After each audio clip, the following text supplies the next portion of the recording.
Nakakulong man, hindi nalimitahan ang pagkamalikhain ng isang nasa bilibid. Pang next level ang tila arcade games na ginawa niya sa loob. Tunghayan sa pagtutok ni Oscar Oida. Tila level up na bersyon ng table soccer, pati nga basketball. Pero hindi ito sa arcade kundi sa bilibid.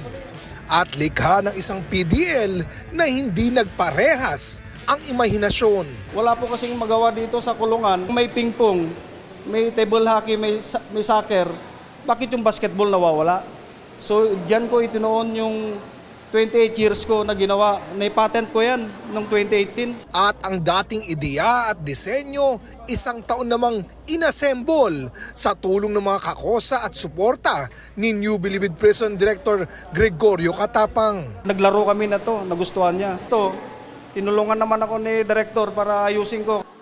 Next level ng pangarap niya ang magkaroon ng maliliit na manufacturing shop sa Bilibid para pagkakitaan ng mga malapit ng lumaya. Kasi kung makukulong ako ng 30 years, paglaya ko wala na akong pagkakitaan eh. Ang imbensyon, patunay na di pa game over ang buhay ng mga nagsisikap magbago.